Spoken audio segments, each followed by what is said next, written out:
오늘 우리에게 주시는 하나님의 말씀은 데살로니가 전서 1장 1절부터 10절까지의 말씀입니다. 오늘은 드라마 바이블이 없습니다. 저와 여러분 한 절씩 교독하지 않고요. 전체를 한꺼번에 합독하도록 하겠습니다. 같이 읽을 텐데요. 속도를 맞춰서 같이 한 목소리로, 우리 방송 보시는 분들 안 들린다고 꼼수 부리지 마시고 립싱크 안 됩니다. 작은 소리라도 소리 내시면서 우리 함께 읽어보겠습니다. 시작. 바울과 실로아노와 디모데는 하나님 아버지와 주 예수 그리스도 안에 있는 데살로니가인의 교회에 편지하노니 은혜와 평강이 너희에게 있을지어다. 우리가 너희 모두로 말미암아 항상 하나님께 감사하며 기도할 때에 너희를 기억함은 너희의 믿음의 역사와 사랑의 수고와 우리 주 예수 그리스도에 대한 소망의 인내를 우리 하나님 아버지 앞에서 끊임없이 기억함이니 하나님의 사랑하심을 받은 형제들아 너희를 택하심을 아노라. 이는 우리 복음이 너희에게 말로만 이른 것이 아니라 또한 능력과 성령과 큰 확신으로 된 것임이라. 우리가 너희 가운데서 너희를 위하여 어떤 사람이 된 것은 너희가 아는 바와 같으니라. 또 너희는 많은 환난 가운데서 성령의 기쁨으로 말씀을 받아 우리와 주를 본받는 자가 되었으니 그러므로 너희가 마게도냐와 아가야에 있는 모든 믿는 자의 본이 되었느니라. 주의 말씀이 너희에게로부터 마게도냐와 아가야에만 들릴 뿐 아니라 하나님을 향하는 너희 믿음의 소문이 각처에 퍼졌으므로 우리는 아무 말도 할 것이 없노라. 그들이 우리에 대하여 스스로 말하기를 우리가 어떻게 너희 가운데에 들어갔는지와 너희가 어떻게 우상을 버리고 하나님께로 돌아와서 살아계시고 참되신 하나님을 섬기는지와 또 죽은 자들 가운데서 다시 살리신 그의 아들이 하늘로부터 강림하실 것을 너희가 어떻게 기다리는지를 말하니 이는 장래의 노하심에서 우리를 건지시는 예수시니라. 아멘. 제가 오늘 깜빡하고 안경을 안 쓰고 왔습니다. 이게 우연을 가장한 필연? 말이 이상하죠. 어느 전도사님께서 오늘 낮에 저한테 뭐라고 그러셨냐면 목사님은 안경을 안 쓰시면 더 어려 보여요 하신 거예요. 그래서 그 말이 제 무의식 중에 남았는지 안경을 깜빡하고 안 쓰고 왔습니다. 제가 난시가 좀 있거든요. 그랬더니 이제 글씨들이 좀 흐릿하게 보이고 안경 맞춘 지가 벌써 몇 년 지나서 시력이 좀 더 안 좋아졌구나 느낍니다. 그러니 지금 이 자리에 계신 여러분들이 심지어 가까운 여기 옆에 계신 우리 지휘자님, 물론 원래 예쁘시지만 여러분들이 너무나 아름다워 보이십니다. 특별히 보이지 않는 온라인으로 예배드리시는 분들 너무나 아름답고 멋지십니다. 오늘 은혜가 가득할 줄 믿습니다. 오늘은 무슨 성경 말씀을 같이 다시 시작하면 좋을까? 이제 빌립보서 말씀이 끝났으니까 어떤 말씀을 보면 좋을까 생각하다가 몇 주 전에 한 주 전이군요. 한 주 전에 그 매주 주일 아침마다 남자분들이 모이셔서 남성 성경 읽기 모임이 있다는 거 여러분 광고 기억나십니까? 꾸준히 하고 계시더라고요. 주일마다 1시간 반씩 모이셔가지고 1시간 동안 성경을 통독하시고 30분 동안 묵상하고 나누고 기도하는 시간들을 가지고 계십니다. 근데 얼마 전에 그 모임에 계신 리더분께서 이제 사복음서가 다 끝나고 서신서에 들어갈 거라고 그런 얘기를 하신 말씀이 생각나서 서신서를 하면 어떨까 문득 생각이 들었고, 사도 바울의 서신서들 중에 갈라디아서가 제일 먼저 쓰여졌다라는 학자들이 있고 데살로니가 전서가 더 먼저 쓰여졌다, 데살로니가 전서가 더 먼저 쓰여졌다 하는 학자들이 있습니다.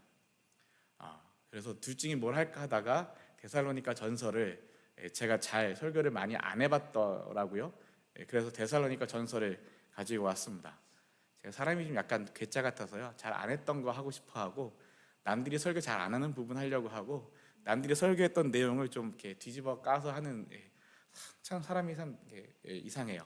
제가 봐도 제가 참 이상한데 그래서 오늘 데살로니가 전서, 저와 함께 또 데살로니가 전서를 함께 나가시면 좋겠습니다. 데살로니가 전서 오늘 1절부터 10절까지를 읽으셨는데요. 데살로니가 전서 1장이 이렇게 딱 10절로 되어 있습니다. 제가 원래 하는 스타일대로 오늘 한 장을 다 읽으신 거고요. 데살로니가 전서를 들어가기에 앞서서 이 데살로니가 전서가 어떻게 전체적으로 구성되어 있는지, 어떤 말씀을 하려고 하는 성경인지, 그 어떤 편지인지 우리 한번 영상으로 같이 한번 보시고 그리고 말씀을 시작하도록 하겠습니다.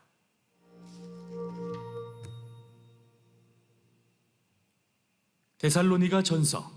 이 책은 바울의 서신 중 가장 먼저 기록된 서신으로 추정되며 배경 이야기는 사도행전에서 찾아볼 수 있습니다. 고대 그리스 도시인 데살로니가는 바울과 그의 동역자 실라가 방문했던 곳인데요.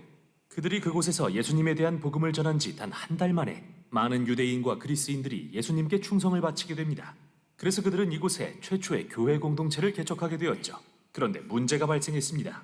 바울이 부활하신 예수님을 세상의 진정한 주로 선포하자 의심을 사게 된 것인데요. 데살로니가 그리스도인들은 예수님이라는 다른 왕의 존재를 선언함으로써 결국 로마 황제 시절을 거역했다는 혐의를 받게 되었습니다. 이로 인해 박해가 너무 심해지자 바울과 실라는 급기야 그 도시로부터 피신할 수밖에 없었습니다. 그곳의 교인들을 너무도 사랑했던 이들에게는 고통스러운 일이었죠. 그래서 바울은 디모데로부터 데살로니가 교인들이 무사한 것은 물론이고 이처럼 극심한 박해 속에서도 잘 성장하고 있다는 보고를 듣고 나서 그들과 다시 연락을 취하려는 목적으로 이 서신을 쓰게 되었습니다. 그는 이 서신을 두 개의 주요 부분으로 구성했는데요. 전반부에서는 예수님에 대한 그들의 신실함을 칭찬하고 후반부에서는 예수님을 따르는 자들로서 계속 성장하기를 도전합니다. 그리고 이 두 부분은 세 개의 기도로 둘러싸여 있는데 서신의 도입부는 감사의 기도로 시작됩니다. 그리고 두 부분은 하나의 기도를 통해 연결되고 종결부의 마지막 기도로 서신 전체가 마무리됩니다. 참 아름다운 구성이죠. 바울은 데살로니가 교인들이 박해에도 불구하고 보인 믿음과 사랑의 수고와 예수님에 대한 소망으로 인해 하나님께 감사드리며 기뻐합니다.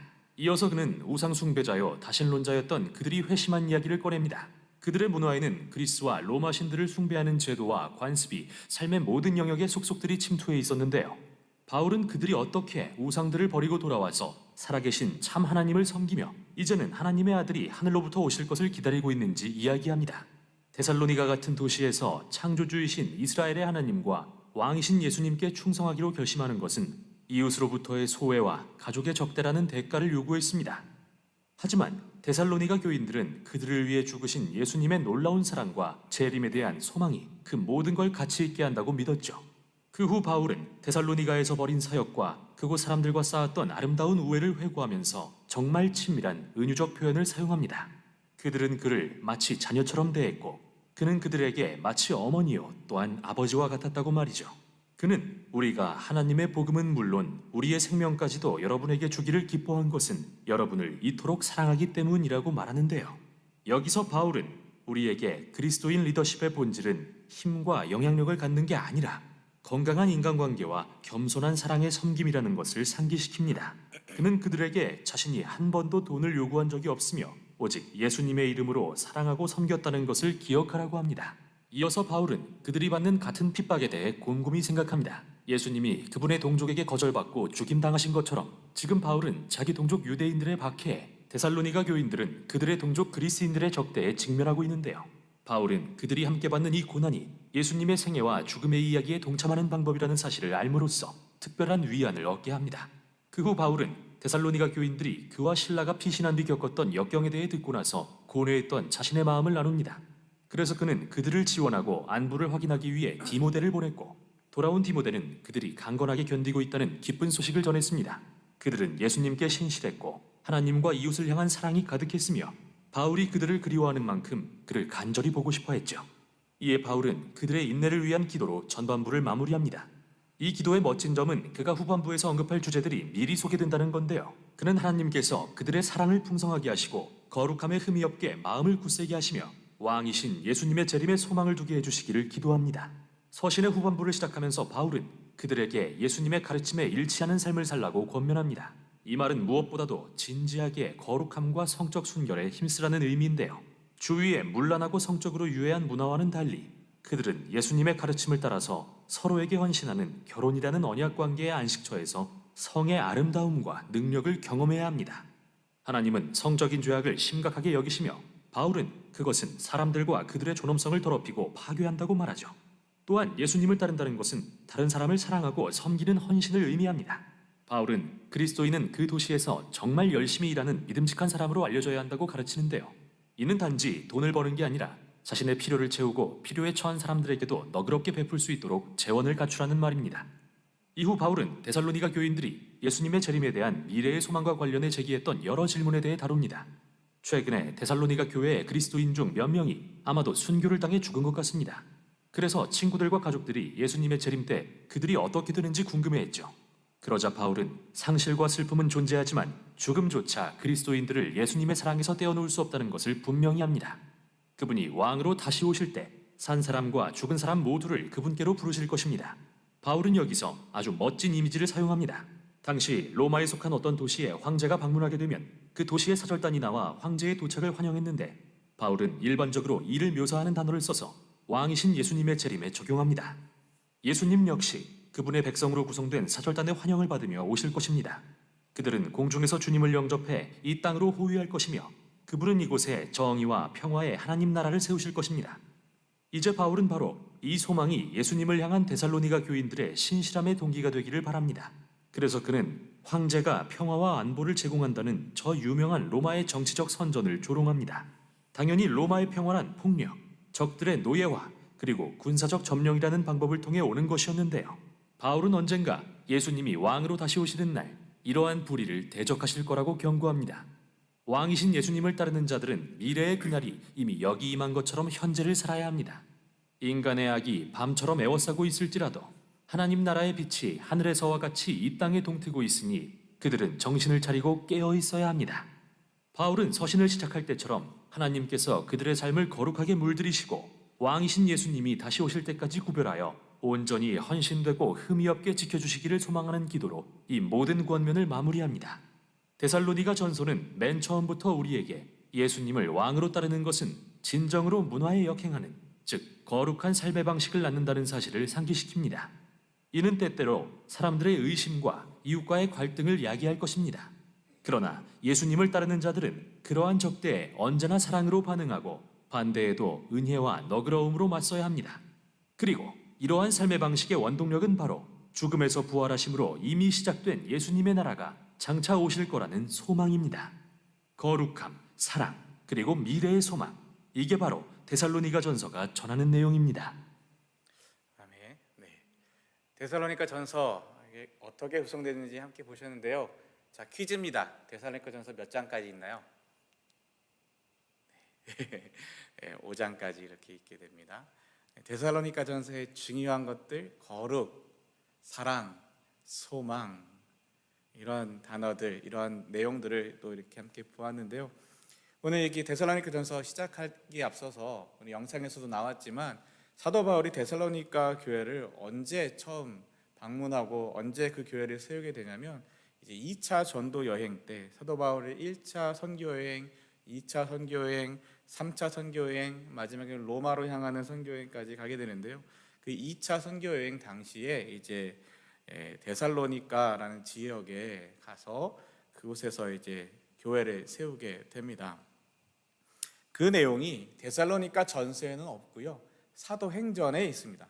사도행전 17장 1절부터 19절의 말씀이 1절 보시면 바울과 실라는 암비볼리와 아볼로니아를 지나 데살로니가에 도착했습니다. 거기에 유대인 회당이 있었습니다. 그러니까 바울과 실라가 이제 암비볼리와 아볼로니아를 지나서 데살로니가라는 곳에 도착했다는 거예요. 지도를 보시면 이렇습니다. 잘 안 보이시죠? 네, 잘 안 보여요. 너무 작아요. 그래서 이 대충 이 지중해를 끼고 이렇게 되어 있다라는 걸 보시고요. 그 중에 이 데살로니가가 어디 있냐면 조금 확대해서 보면 여기에 있습니다. 여기에. 그래서 제가 안 쓰던 레이저 포인트를 한번 써보면 네, 여기 빌립보 교회가 여기 있고요. 빌립보 교회, 데살로니가 교회. 데살로니가 교회가 이 마게도냐 지방과 아가야 지방에 있는 이 데살로니가 교회입니다. 암비볼리와 아볼로니아, 여기가 암비볼리, 여기가 아볼로니아. 암비볼리와 아볼로니아를 지나서 데살로니가로 갔다. 예. 이렇게 암비볼리와 아볼로니아를 지나서 데살로니가에 도착했다. 바로 했던 그 데살로니가가 바로 여기에 이렇게 있는 것입니다. 암비볼리아 빌립보를 지나서 암비볼리를 지나서 아볼로니아를 지나서 데살로니가에 있고요. 또한 데살로니가에서 대략 한 3주 정도 복음을 전하고 교회를 세우는, 여러분 교회를 세우는데 3주 만에, 한 달도 채 되기 전에 교회를 세우고 믿음의 공동체가 서는 하나님의 역사가 있는데요. 그리고 나서 이제 거기서 핍박을 또 깡패들의 핍박을 피해서 도망간 데가 바로 데살로니가 바로 아래에 있는 베레아라는 동네인데, 거기까지도 이 나쁜 사람들이, 또 불량배들이 쫓아오게 됩니다. 어찌되었든 오늘 말씀 다시, 사도행전 말씀 다시 한번 보면 바울과 실라가 암비볼리아 아볼로니아를 지나서 이 데살로니가에 도착했고, 그가 늘 하던 대로 유대인 회당에 가서 말씀을 전하게 됩니다. 말씀을 전하고 그들과 토론을 하게 되는데, 어느 정도 하냐면 2절 말씀을 보면 3주에 걸쳐서 한 달이 채 되지 않는 그 짧은 시간 동안 성경을 가지고 유대인들과 토론을 하고 이야기를 하고 복음을 증거했습니다. 그 사도 바울이 증거했던 내용이 뭐냐면 3절 말씀에 바울은 그리스도가 고난을 받고 죽은 자 가운데서 다시 살아나야 한다는 것을 설명하고 증명했는데, 그리고 내가 여러분에게 전하고 있는 이 예수님이 바로 그리스도 메시아입니다. 유대인들이 그렇게 말하고 바라고 소망하는 메시아가, 그리스도가 내가 지금 여러분에게 전하고 있는 이 예수님입니다. 이 예수님이 어떤 분이냐? 고난을 받고 십자가에서 죽으시고 그 죽은 자 가운데서 다시 살아나신 분이십니다. 그러니 이분이 바로 메시아 그리스도입니다. 이렇게 사도 바울이 대략 얼마나요? 한 3주 정도, 한 달 안 되게 그렇게 유대인들과 토론을 하면서 복음을 증거하고 증명하고 예수님에 대해서 설명하고 있습니다. 그러자 그 유대인 중에 그 말에 설득되어 바울과 실라를 따르는 사람들이 생겨났고, 하나님을 경외하는 많은 그리스도인들과 적지 않은 귀부인들도 바울을 따랐습니다. 기회가 되시면 지금 우리가 이제 보게 될 데살로니가 이 교회와 우리 지난주까지 새벽 예배 때마다 보셨던 고린도 전후서에 기록되어 있는 고린도 교회를 비교해 보시면 꽤나 재밌습니다. 몇 가지 특징을 알려드리면, 오늘부터 보시는 이 데살로니가 교회는 내부적인 문제가 심각하게 많지 않았습니다. 대신에 외부적인 핍박이 너무 많았습니다. 교회를 핍박하고 어렵게 하는 그 일들이 많았습니다. 반대로 고린도 교회는 내부적인 문제는 너무 많았는데 외부의 핍박과 이런 것은 별로 없었어요. 크게 기록되어 있지 않습니다. 그러면 데살로니가라는 동네와 고린도라는 동네가 굉장히 먼, 여기와 아프리카처럼 이렇게 비행기 타고 몇 시간씩 가야 되는 동네인가? 아니요. 보이시나요? 여기 빌립보, 암비볼리, 아볼로니아, 데살로니가, 베레아까지 왔는데 쭉 내려오면 여기가 고린도. 이 정도 거리예요. 마치 비유하자면 워싱턴과 LA 그런 느낌. 위에서 아래로 데살로니가가 저 위쪽에 있다면 고린도는 그 아래쪽에 있는 그런 모습입니다. 네, 어쨌든 이 두 교회가 참 다른데요. 이 데살로니가 교회에서 예수를 따르는 사람들이 많이 생겨났다고 합니다. 그러나 유대인들이 이들을 시기하여, 유대인들이 이 사도 바울이 전하는 예수를 누가 죽였나요? 유대인들이 죽이지 않았습니까? 그러니까 이 사도 바울이 전할 이 복음이 듣기가 싫은 거죠. 그래서 이들을 시기하여 이들을 따르는 사람들이 생겨나고, 이 사도 바울과 신라를 맞아들이고 보호하는 사람들이 생기고 하자, 이것을 시기하여 시장에서 불량배들을, 조폭들을 이렇게 돈으로 사가지고, 깡패들을 돈으로 사가지고 모아 폭동을 일으켜 도시를 혼란하게 했습니다. 그러면서 나중에 뭐라고 하냐면, 이 도시를 혼란하게 하는 사람들이 바로 이 사도 바울과 신라라고, 바울과 신라가 이 사람들을 혼란에 빠뜨린다고, 폭동을 일으킨다고 이렇게 뒤집어 씌우는 거죠. 예수님 죽일 때도 비슷한 방법을 쓰지 않았습니까? 예수님이 언제 로마에게서 군사적으로 싸워서 독립을 이루어야 된다느니, 폭동을 일으켜야 된다느니, 독립 전쟁을 해야 된다느니 예수님이 언제 그러셨습니까? 유대인들이 예수님을 로마에 고소 고발하고 잡아넘기고 죽일 때도 스스로 왕이 돼 가이사에게 대적하는 그런 말도 안 되는 일들을 벌였었죠. 그들의 수법이 또 똑같습니다. 불량배들을 모아서 폭동을 일으키고 도시를 혼란에 빠지게 하고, 그리고 바울과 실라를 이제 군중들 앞으로 끌어내려고 야손의 집으로 쳐들어가요. 아마 야손이라는 사람이 바울과 신라를 맞아들였었나 보죠. 근데 바울과 신라가 거기 없었습니다. 바울과 신라를 못 찾았습니다. 찾지 못하자 그들은 야손과 다른 형제 몇 사람을 마을의 관원들에게 끌고 가서 큰 소리로 외쳤습니다. 가는 곳마다 문제를 일으키던 사람들이 여기에도 나타났습니다. 어떻게 폭동과 혼란 누가 일으켰습니까? 유대인들이 시장에서 모은 돈으로 주고 산 불량배들, 깡패들, 조직폭력배들, 이 사람들이 폭동을 일으키고 사람들을 힘들게 하고 혼란을 일으켰는데, 아니요, 가는 곳마다 문제를 일으키던 사람들이 여기에도 나타났습니다 하면서 뒤집어 또 씌우고 문제를 더 일으키고, 그런데 야손이 그들을 자기 집으로 맞아들였습니다. 그런데 그 사람들을 이 사람이 자기 집으로 데려왔으니 이 사람도 한패입니다. 그들은 모두 가이사의 법을 어겨가며 황제의 법을 어겨가며 예수로 하는 다른 왕이 있다고 말하면서 황제의 명령을 거스르는 행동을 합니다. 어쩌면 이렇게 참 기가 차면서 그때 예수님 죽일 때 모습도 생각나면서 그러지 않습니까? 이렇게 해요. 어찌되었든 그래서 사도 바울과 실라는 이제 베레아라는 동네로, 8절 말씀 보면 무리와 마을의 관원들이 이 말을 듣고 당황하였고, 그러나 마을의 관원들은 야손과 다른 신자들에게서 보석금을 받고 돈을 받고, 결국 목표는 돈이었습니까? 목적은 돈이었을까요? 참 치사합니다. 속된 말로 더럽고 치사하고 야비하고, 결국 돈을 뜯어내고 그들을 풀어줍니다. 10절 말씀, 밤이 되자 신자들은 곧바로 바울과 신라를 베레아로 보냈습니다. 바울과 신라는 베레아에 도착하여 유대인의 회당으로 들어갔습니다. 거기 가면 좀 숨어 지내지, 거기 가서 또 유대인의 회당으로 갑니다. 그리고 베레아에서도 교회를 또 세우게 되지요. 어쨌든 이게 사도 바울과 신라가 이제 데살로니가 지역을 방문했던, 그리고 그곳에서 복음을 증거하고 복음을 증명하고 그리고 교회를 세우는 그 역사의 이야기가 사도행전 17장 1절부터 9절까지 이렇게 기록되어 있습니다. 그런데 여러분, 오늘 말씀 다시 한번 기억해 보시면 사도 바울이 이 데살로니가에서 교회를 세우기 위해서 얼마나 머물렀습니까? 얼마나 오랫동안 복음을 전했습니까? 대략 3주, 한 달, 대략 그거밖에 안 되는 시간, 교회를 세우고 사람들에게 복음을 증거하는데 그 정도의 시간을 썼습니다. 그리고 왜 거기서 도망쳤습니까? 사람들이 바울과 실라를 왜 베레아라는 그 아랫동네로 보냈습니까?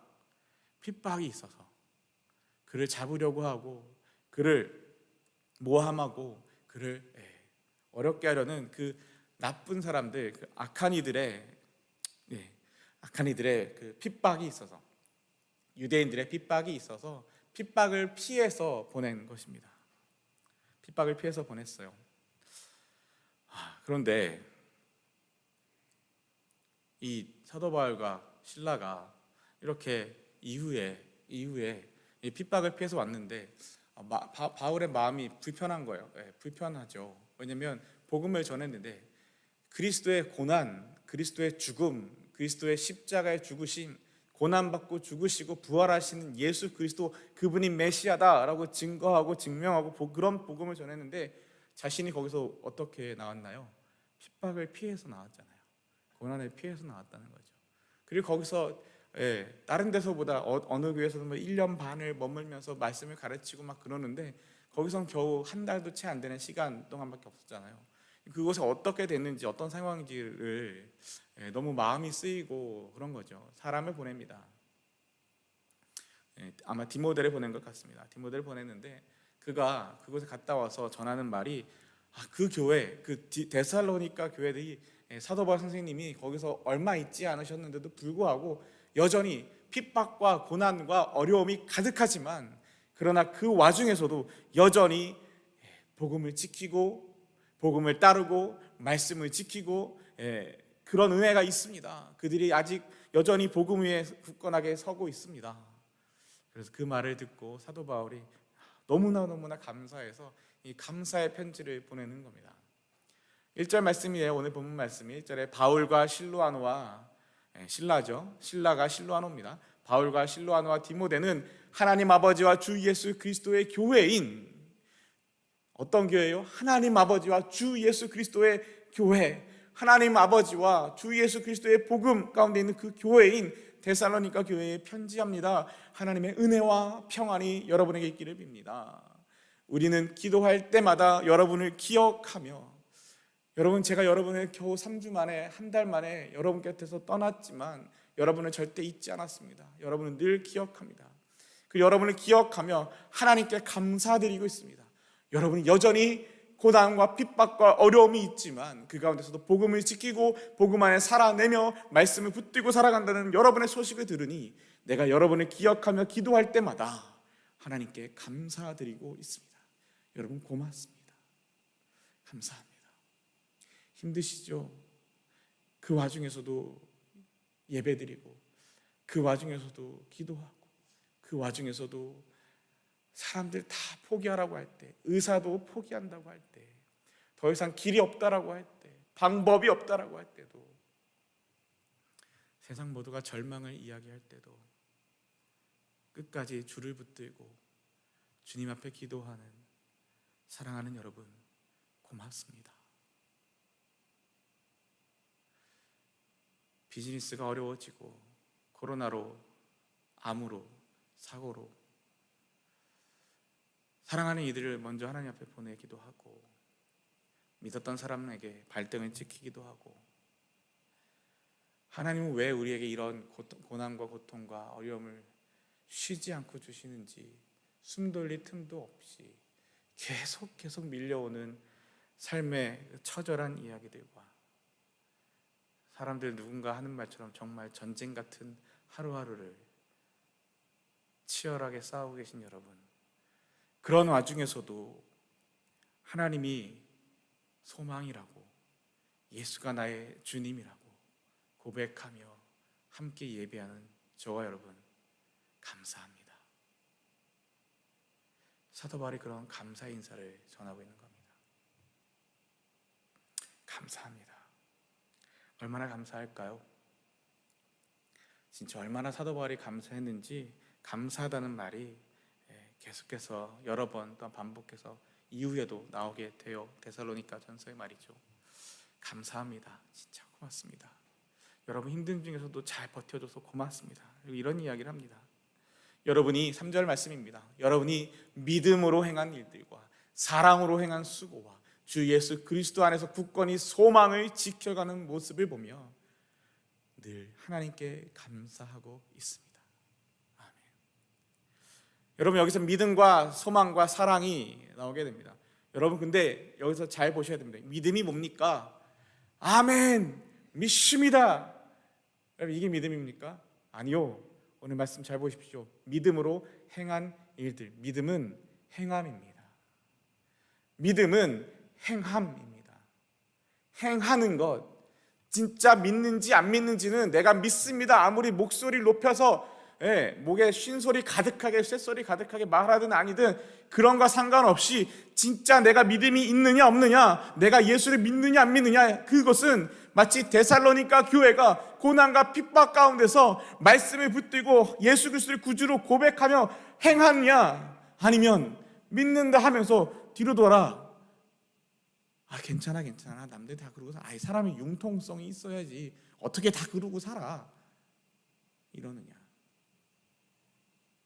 믿음은 행함입니다. 여러분 사랑은 뭡니까? 불타는 뜨거운 감정이 사랑입니까? 아니요. 말씀 다시 보십시오. 사랑은 수고입니다. 믿음은 행함이고요, 사랑은 수고입니다. BBS가 제가 오늘 새벽에 실수했어요. 새벽에 말씀 전에 실수했어요. 제가요 스트레스가 많은가 봐요. 저는 스트레스가 많을 때 두 가지로 풀거든요. 하나는 많이 자든지, 하나는 많이 먹습니다. 근데 잠을 많이 못 자니 엄청나게 먹는 것 같아요. 오늘 아침에 제가 실수를 했는데 기도 제목을 나누면서 오늘과 이제 내일 있을 BBS 이렇게 얘기했는데 끝나고 연락이 딱 왔습니다. 목사님, BBS 아직 3일 더 남았어요. 오늘 목요일 아니고 수요일이에요. 아, 내가 왜 목요일이라 생각했을까? 수요일에 설교를 하기가 그렇게 싫었나? 농담입니다. 근데 BBS를 월요일, 화요일, 오늘 수요일 이렇게 지켜보면서 정말 사람들은 이 코로나가 심하다고 하기도 싫어하고 남들 앞에 나서기도 싫어하고 이 와중에 다 이 더운 날 마스크 다 쓰고 처음부터 끝까지 누구보다 먼저 와서 누구보다 늦게까지 가며 수고하고 봉사하고 섬기는 어른들도 계시고요. 특별히 유스 아이들, 동생들, 유스 수련회가 아니잖아요, BBS가.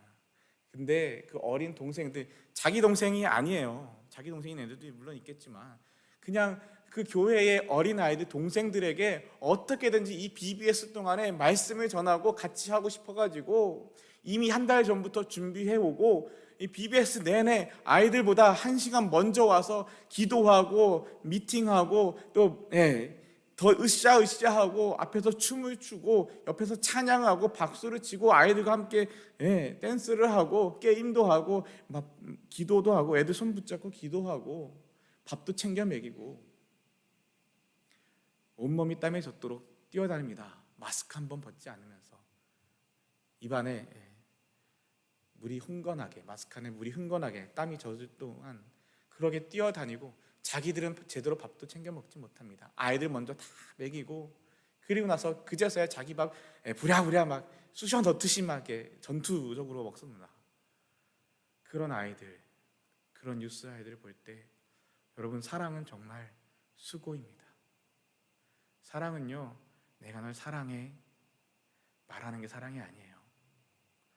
그래도 사랑하는 우리 남편 여러분, 아내님께 꼭 사랑을 말로 하십시오. 반짝이는 작은 것과 함께 하시면 더 좋지만 말로 꼭 고백하시고요. 사랑은요 정말 수고입니다. 수고는 뭡니까? 내가 하지 않아도 되는 것을 대신 해주는 것, 내가 누릴 수 있는 권리를 포기하는 것, 그것이 수고입니다. 예수님이 왜 사랑이십니까? 하늘에서 땅으로 창조주가 피조물로 왕이 종으로 내려오셔서 그 모든 권리와 그 모든 자유와 그 모든 능력을 다 내려놓으시고 죽기까지 순종하고 복종하여 십자가에서 죽으셨기 때문에 주님이 곧 사랑이신 겁니다. 사랑은 수고입니다. 소망은 뭡니까? 소망은 내가 소망하는 게 무슨 꿈꾸는 거고 나는 장래에 대통령이 될 거예요. 요새는 대통령 된다는 애들이 없지만 나는 유튜버가 될 거예요. 나는 연예인이 될 거예요. 가수가 될 거예요. 아이돌이 될 거예요. 여러분, 그런 게 소망입니까? 아니요. 소망은 믿고 지켜가는 것입니다. 굳건히 지키는 것. 소망하기 때문에 지킬 수 있는 겁니다. 소망하기 때문에 버틸 수 있는 겁니다. 이제 돌아오는 토요일 날 김정기 권사님의 천국환송 예배와 학원 예배를 드리게 됩니다. 유가족들에게 어떤 말씀을 전해야 되나 늘 고민이 많지만 또 소망의 이야기를 하게 될 것 같습니다. 왜냐하면 우리는 이 땅을 살지만 천국을 소망하며 살아가는 사람들이기 때문에 그렇습니다.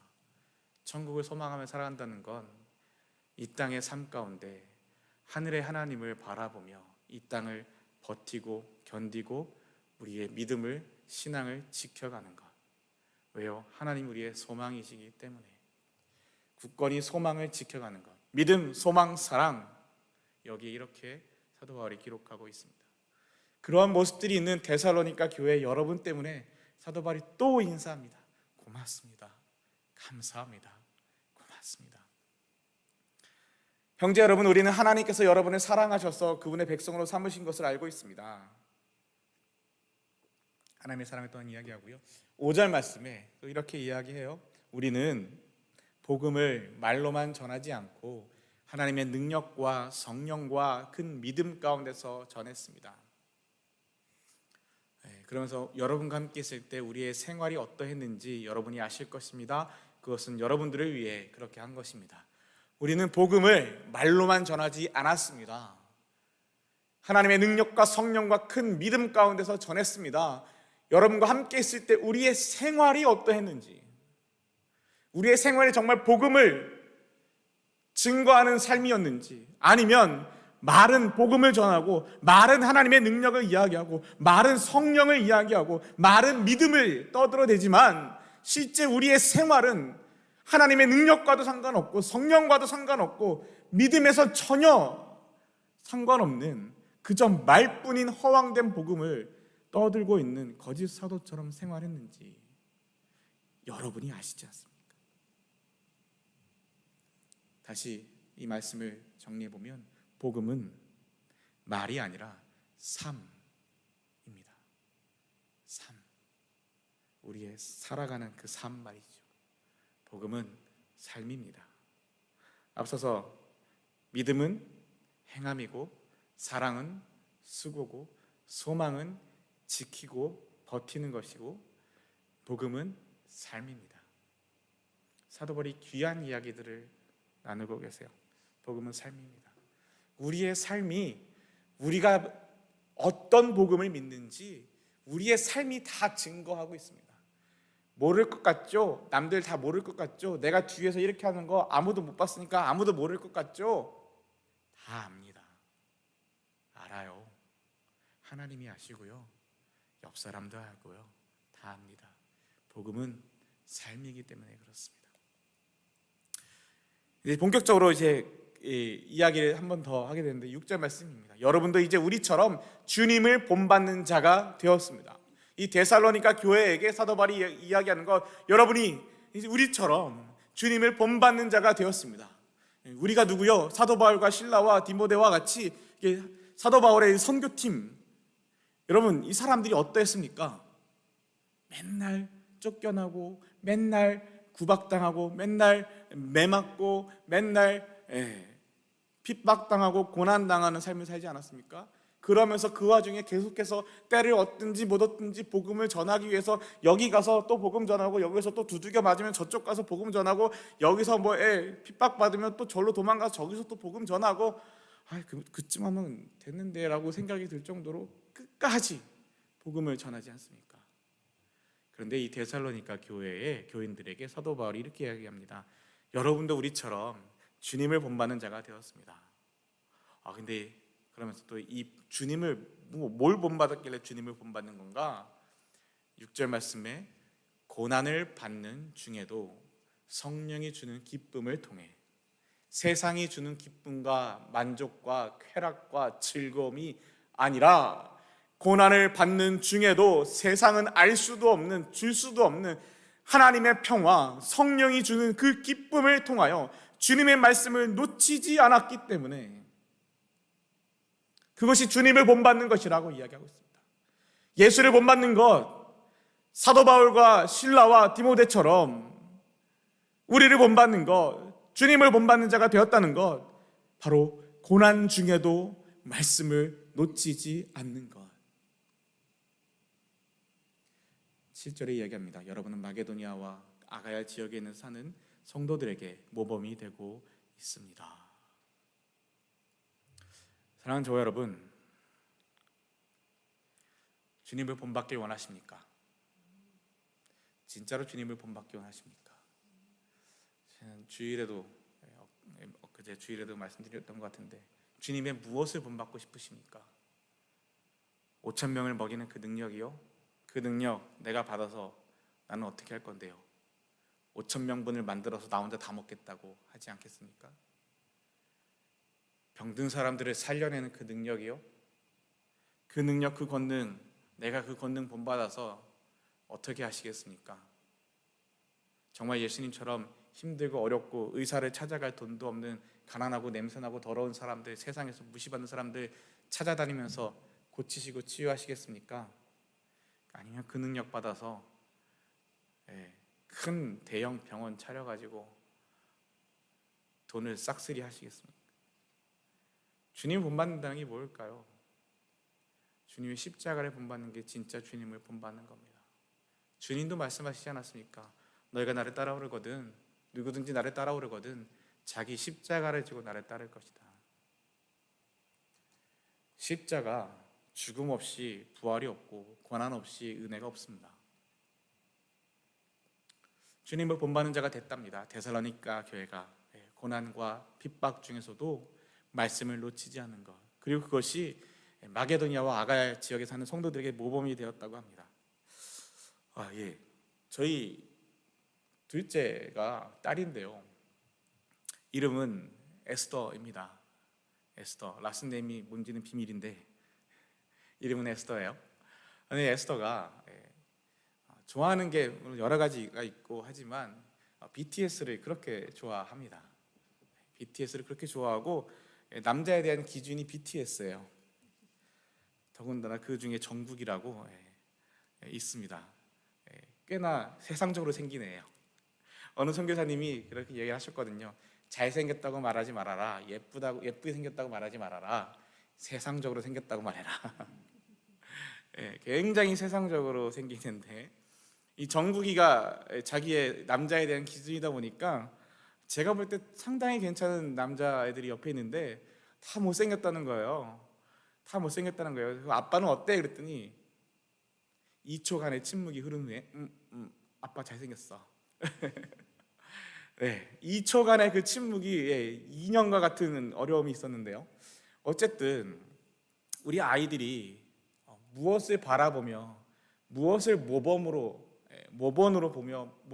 바라보며 살아가기를 원하십니까? 이 데살로니가 교회가 성도들의 모범이 되었다, 본이 되었다라고 하는데요. 우리 부모된 우리는 우리의 자녀들에게 어떤 본이 되어주고 계십니까? 우리가 누구를 따라 사느냐, 우리가 무엇을 쫓아 사느냐, 우리가 무엇을 바라보며 사느냐, 그것이 우리 아이들이 우리 부모를 바라볼 때 나는 무엇을 쫓아 살아야 되는구나, 이것을 자연스럽게 배우는 것 되지 않을까요? 부모가 화난다고 성질 다 부리고 그렇게 살면서 아이에게 온순하고 온유하고 따뜻하고 순종적인 아이로 자라기를 바란다면 그런 부모를 보고 살았는데 어떻게 그럴 수가 있어요? 물론 하나님의 은혜로 그럴 수 있습니다. 그래서 제가 저희 몇째라고는 말씀드리지 않겠습니다. 제가 아이가 셋 있는데요, 몇째라고는 말씀드릴 수 없지만 몇째 아이에 대해서 누가 물어보시면 애 승질이 아주 지혜비 닮아서 엉망이에요. 지혜비가 누군지 모르겠지만 애 성질머리가 지혜비 닮았어요, 이런 얘기를 합니다. 왜요? 제가 저를 아니까요. 근데 우리는 어떤 본이 되어 주어야 할까요? 우리 아이들에게. 데살로니가 교회는, 그 성도들은 어떤 본이 되어 주었다고 합니까? 우리는 어떤 본이 되어 주어야 할까요? 또한 우리는 무엇을 바라보며 살아가야 할까요?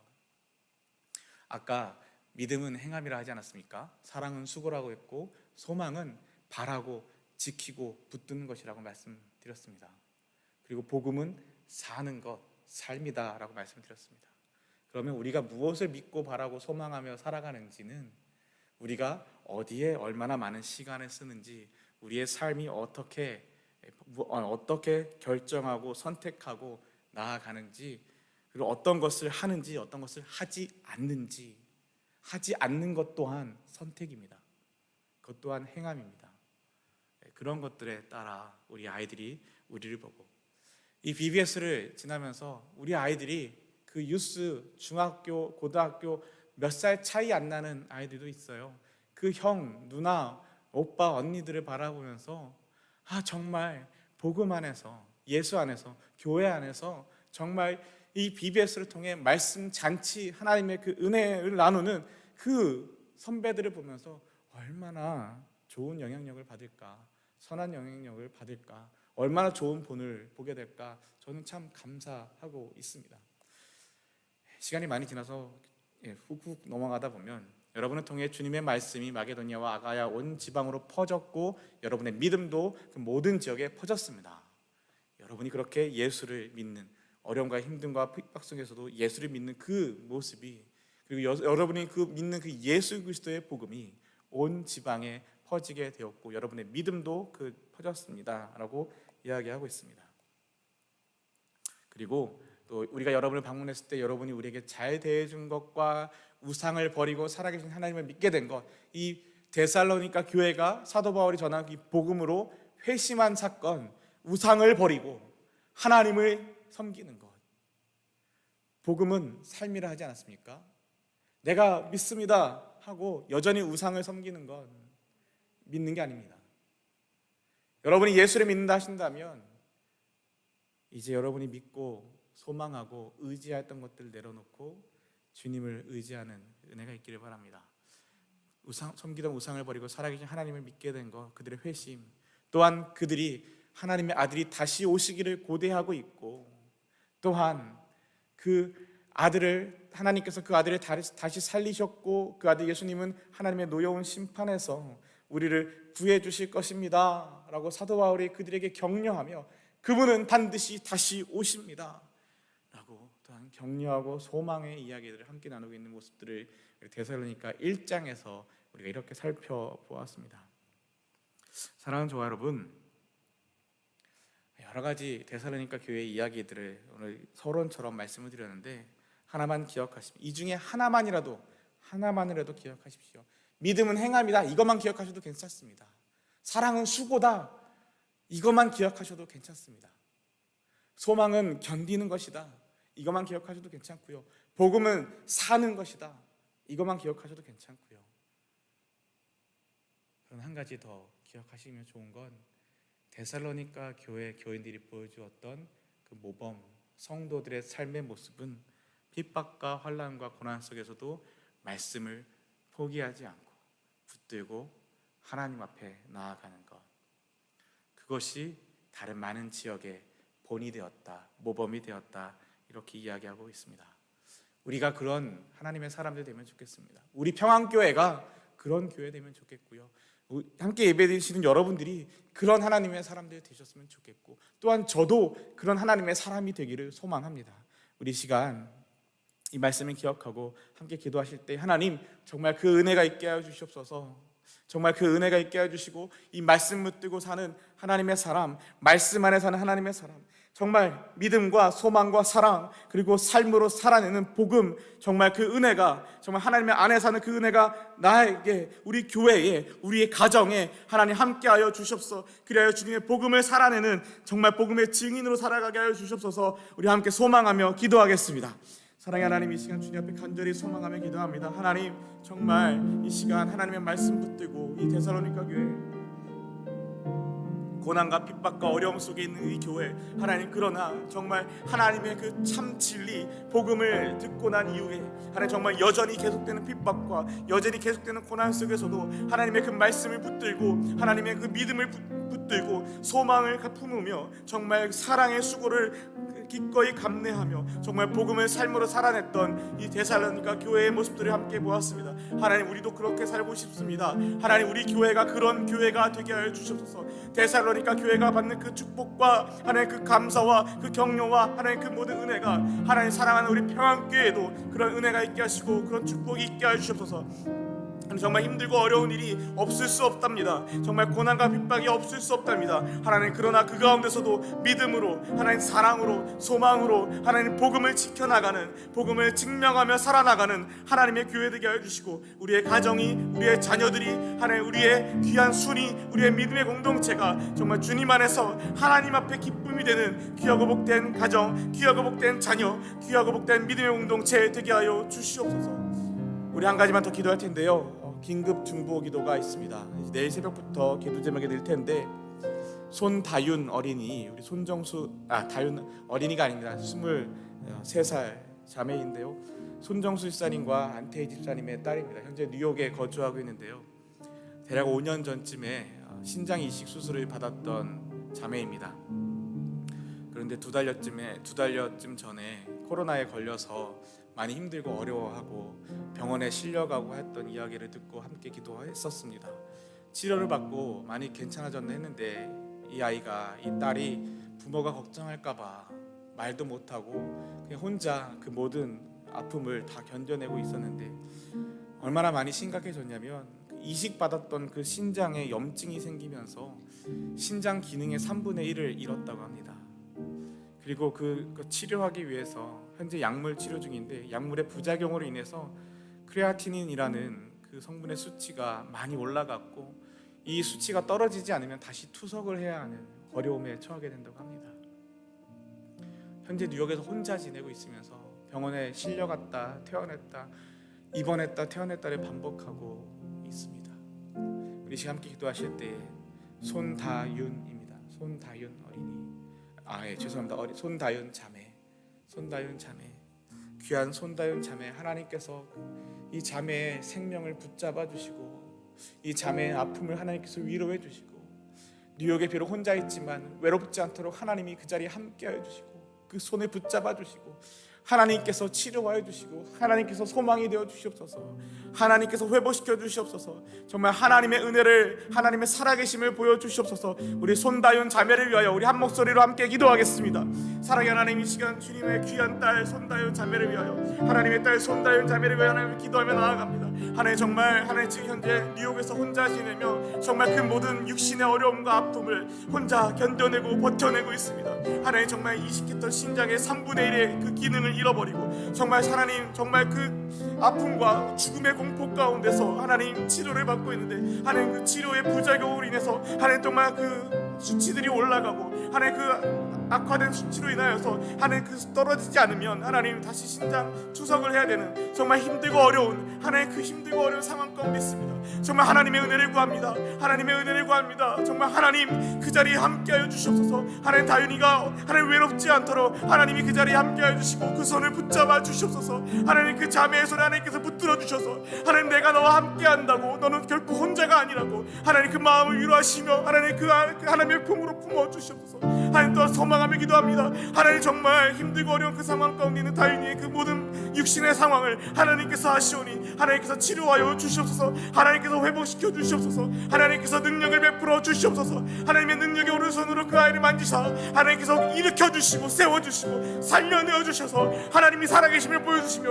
하나님이 하셨습니다 고백하게 하시며 하나님의 역사를 우리 가운데 살펴 보여주시옵소서. 하나님 기억하여 주시옵소서. 하나님 위하여 기도하는 부모들과 위하여 기도하는 수원들과 위하여 기도하는 우리의 모든 성도들의 기도를 주님 들으시고 하나님 이 시간 하나님 즉시 응답하여 주셔서 하나님 그 아이를 살려내어 주시며 하나님께서 세워 주시옵소서. 하나님 함께하여 주시옵소서.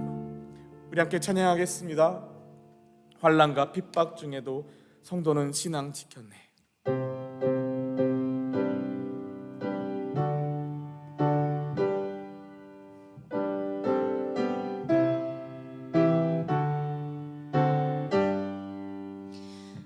환난과 핍박 중에도 성도는 신앙 지켰네.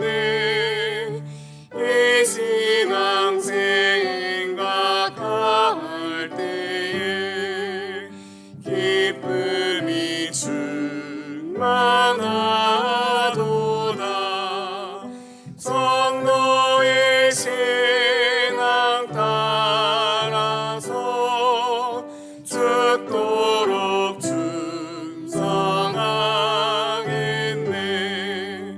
복중에 매인 성도나 양심은 자유 얻었네. 우리도 고난 받으면 죽어도 영광 되도다.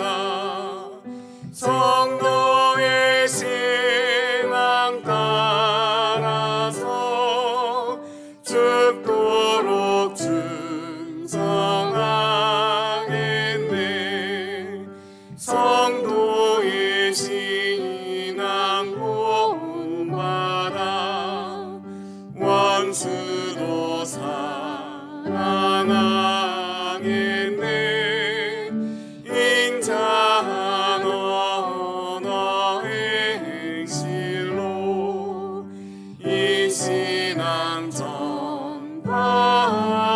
전파리라. 성도의 신앙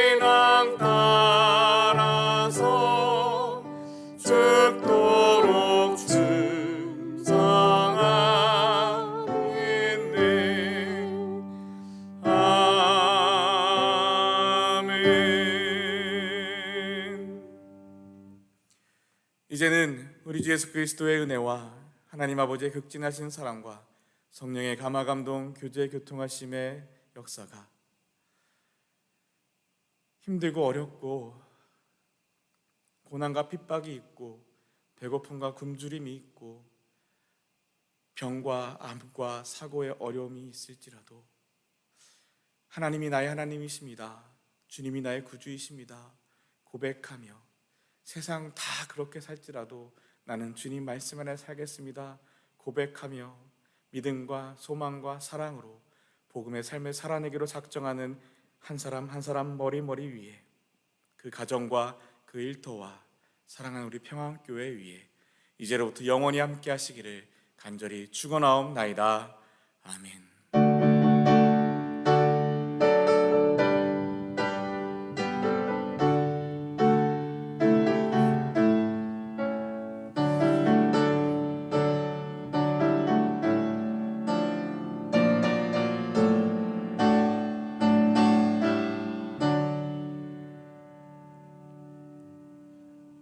함께 예배할 수 있어서 감사합니다. 수요 예배를 마쳤습니다.